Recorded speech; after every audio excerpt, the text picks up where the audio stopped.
tulemast Stenbocki majja. Äsja lõppes peaminister Taavi Rõivase ja Rootsi peaministri Stefan Löfveni kohtumine ja me alustame valitsusjuhtide ühise pressikonverentsiga. Enne kui ma annan võimaluse esitada valitsusjuhtidele küsimusi, ma annan peaministritele sõna lühikeseks sissejuhatavaks avalduseks. Aitäh! Ladies and gentlemen of the press, I'm very happy to welcome you at the joint press conference, and before we'll give you a chance to ask any questions, I'll give the floor for brief statements for the both heads of the government. Aitäh! Meil oli väga meeldiv ja väga sisukas kohtumine täna.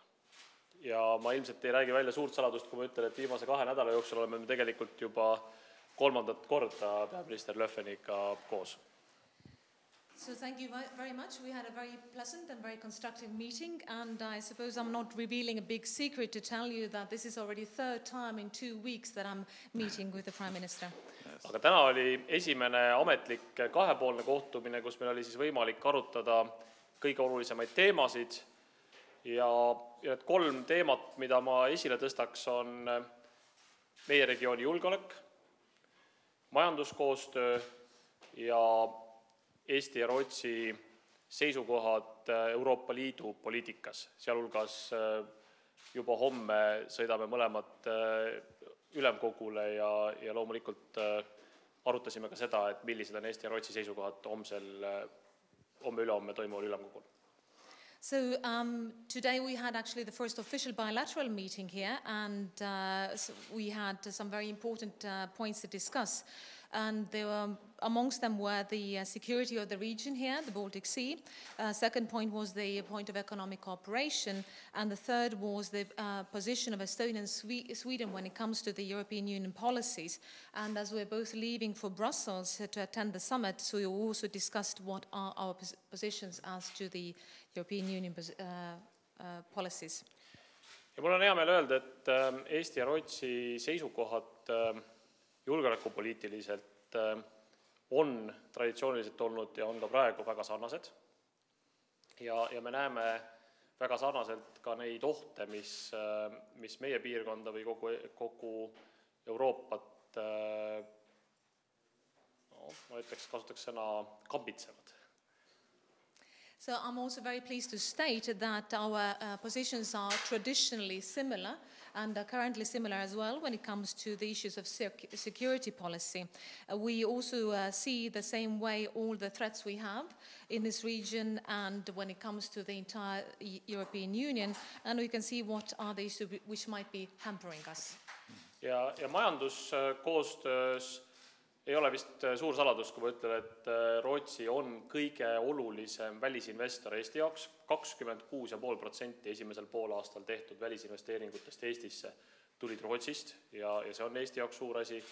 Ja ka ekspordis on Eesti ekspordis on Rootsi esimene sihtriik 17%-ga, isegi pisut enam kui 17%, nii et Eesti majandus jaoks on Rootsi väga-väga oluline riik. When it comes to economic cooperation, also it is very obvious that Sweden is our most important cooperation partner. And when it comes to import, that's 26.5% in first half a year, which comes from Sweden. And for export, it's also Sweden is the first of the target countries, so 17% or even slightly over. So when it comes to economic importance, then Sweden is of paramount importance. Ja ka Euroopa Ülemkogu kohtumiseks me valmistume küllalt sarnaste vaadetega.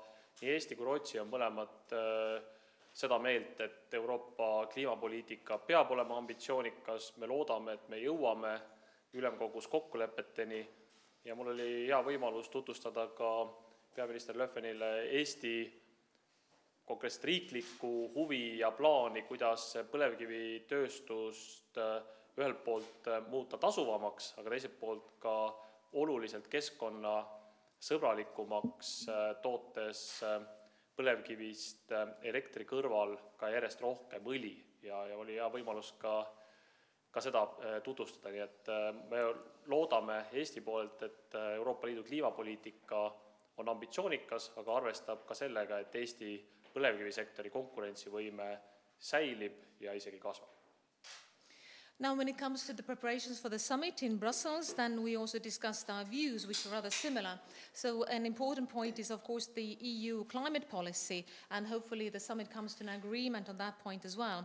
I introduced to Prime Minister Löfven also our policies here when it comes to the oil shale production in Estonia, and because we want to make sure the oil shale production in Estonia is productive and efficient, and at the same time environmentally friendly, because it's not only used for the production of electricity, but also for the production of shale oil. So hopefully this European Union ambitious climate policy takes into account that we want to make sure that the oil shale production is competitive and environmentally friendly. And now off to you, Prime Minister. Thank you very much. Let me just say first that I'm very glad to be able to meet with Prime Minister Rövas. There's a tradition from a newly elected Prime Minister in Sweden to go first to Finland. And as I did yesterday, but in connection to that, it was important for me to go to all the 3 Baltic states today, starting with Estonia, because not least today, in today's situation, I believe it's very important that we keep this connection and improve our cooperation. Suur tänu, mul oli väga hea meel täna kohtuda peaminister Rõivasega ja Rootsis on selline traditsioon, et vast valitud peaminister külastab kõigepealt Soomet ja seal ma käisin eile ja nüüd ma siis külastan 3 Balti riiki ja alustades siis Eestist ja mul on väga hea meel, et selline tihe koostöö meie vahel toimib ja see on eriti oluline tänases olukorras. So, as the Prime Minister already said, we've discussed security issue, of course, and what happens right now shows that we need to be even more close on those cooperations. We, Sweden, are very interested, of course, in keeping the cooperation that we have, and that we also can improve that. I mean, on the defense issue, we have clearly said that we will stay out of NATO, but of course we will keep and also, if possible, improve the cooperation with NATO. The difference is the Article 5 that we are very clear about. Nagu peaminister juba ütles, siis meil oli väga hea diskussioon, me rääkisime julgeoleku teemadest ja loomulikult on meie jaoks väga oluline, meil on hästi toimiv ja tihe koostöö ning me oleme huvitatud ka edasisest koostööst ka kaitseküsimustes. Rootsil on väga selge positsioon, mis puudutab kuuluvust NATOsse, me jääme NATOst väljapoole, kuid samas me tahame säilitada ja ka edaspidi arendada koostööd NATO riikidega, kuid samal ajal meil säilib oma positsioon artikkel 5 osas. And another important issue was the economical cooperation, in which, for one example, we discussed the digital cooperation, which Estonia is in the very forefront, and we have a big interest in increasing and enhancing our digital competence and business life, of course. We have a trade deficit with Estonia. But I learned also that the Prime Minister helped us a bit with that because he bought a Volvo just recently. That's true. Mis puudutab majanduskoostööd, siis loomulikult meie jaoks on väga oluline digitaalvaldkonna koostöö, kus Eesti on esirinnas ning me tahaksime kindlasti suurendada oma digitaalset suutlikkust Rootsis. Mis puudutab kaubandust, siis Rootsis on Eesti suhtes jooksekonto defitsiit, kuid ma saan aru, et peaminister on omalt poolt ka õla alla pannud ja ostnud endale Volvo hiljuti. But seriously, we see clearly potential for improving also the business cooperation between our 2 countries. And lastly, as Prime Minister Rövas also mentioned, the summit, the coming summit this Thursday and Friday is important for both countries, and we have similar interest. So we look forward to 2 interesting days in Brussels. Ja nagu siis meil on juba öeldud, et me tahaksime selgelt arendada ka ärikoostööd edasi ja mis puudutab ülemkogu, siis meil on sarnased vaated ja kindlasti loodame, et meil siis Brüsselis tulevased tööpäevad on väga edukad. Please. Head ajakirjanikud, teil on nüüd võimalus esitada peaministritele küsimusi. Ma annan teile mikrofoni, palun siis tutvustage enda ja oma väljaannet. So, ladies and gentlemen of the press, now you have a chance to ask questions. I'll hand you the microphone and please introduce yourself and your publication. Hello, my name is Anna Gavronska. I'm from Estonian Public Broadcasters Evening News. And the question to Swedish Prime Minister. Obviously, the era of peace and harmony in the Baltic Sea region with Russia has also ended. How much Sweden plans to increase the spending of on defense and military, and what needs improvement the most in Swedish military? On Thursday morning, we will present our budget proposal to the Parliament. So there will be stated how much.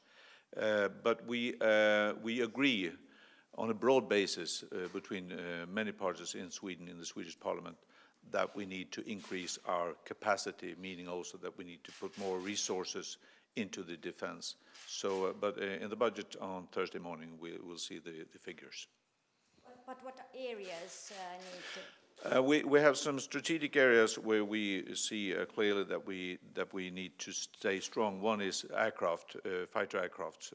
One is submarines. We need to be strong on also. Those are two of the crucial interests that we need to improve, but also other areas. But those are two examples. I'm Annie Reuterskiöld from the Swedish newspaper Expressen. Mr. Prime Minister, on the security issue, what is your take on what's happening in the Swedish archipelago right now in the Baltic Sea? You're asking me? Yes. Yeah. Okay. We did discuss that issue as well with the Prime Minister Löfven, and we don't have any different take than Sweden on this. Of course, we are following the developments closely, and we do wish that we will know soon that what we are actually dealing with. So we don't have any different take on this than Sweden does.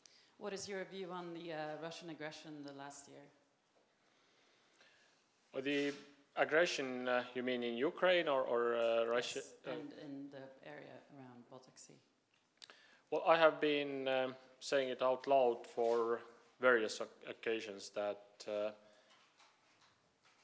Estonia, but no other European Union country as well, is not tolerating the military aggression in Ukraine, and we have to do all that we can in order to stop that.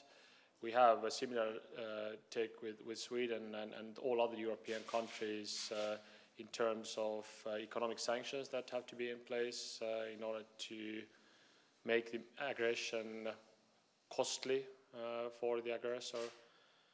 And I'm not a huge optimist seeing a very clear and fast solution for the crisis, but I am optimist that much that we want to stay united in Europe, and we want to do our best in terms of solving that crisis. What would you want to see from Sweden in regards to the Baltic Sea situation and cooperation? In terms of cooperation, I think around the table of European Council, Estonia and Sweden have very similar views, and I'm very grateful for that. I'm very happy to have such a good ally.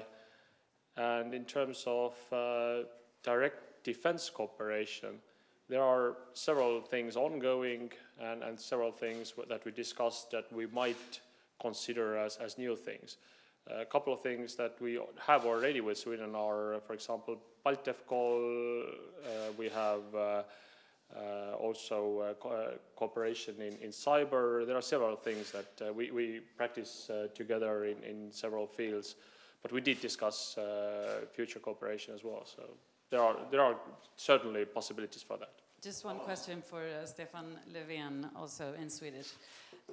Pratade ni om att ni kommer samarbeta nu med I think you believe it take in English, or please in English. In English? Yes. Okay. So during this meeting, did you talk about any cooperation regarding the happenings right now in the Baltic Sea in Stockholm Archipelago? No, we did not. I informed the Prime Minister of the situation as far as we know it now, and that was it. Yeah. Thank you. Question to Mr. Löfven. Yesterday you claimed that the situation happening around the Stockholm Islands, there is strictly an intelligence operation and you can't talk about searching for any kind of submarines or anything like that. Do you still stand by those claims? It is the defense that they handle this situation now, so they are looking for what it is, and as long as they cannot say what it is, it's a bit strange if I tell them what it is. They are on the place, they are there in the sea, they are looking, and as long as they cannot find what it is, I cannot say what it is. Hi, Silver Tambor, Delfi, Eesti Päevaleht. It's a question for Swedish Prime Minister. You mentioned you had differences regarding the NATO Article 5.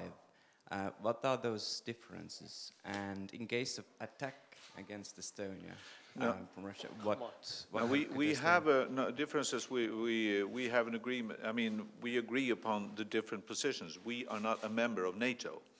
But we have, since a long time, had a cooperation with NATO. Our line is Article 5.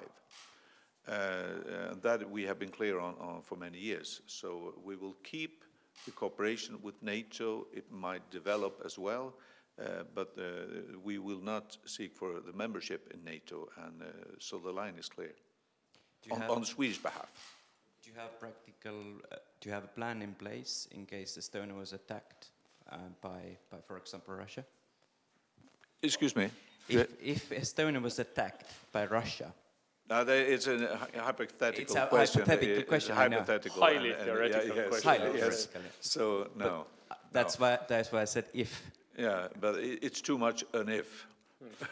But it's important to know for everyone that Washington Treaty, all the articles there, these are mainly for NATO members. NATO members are the ones, the 28 countries that have signed the agreement, and it's only logical that those countries that are not members of NATO are in different positions. So I wouldn't draw any big conclusions out of that. Sweden is an important partner for Estonia in many fields, and I see cooperation possibilities also in defense. So Article 5 and all other numbers of articles, they are for those who are parts of the Washington Treaty. There is a solidarity clause within the European Union, but it does mean that we can choose, the countries can choose themselves what kind of help they want to deliver. And I wouldn't, of course, go very far into this kind of speculations about any European country attacking any other European country. That would speculations. Yeah, would go too far, I believe. Any other questions? Hmm?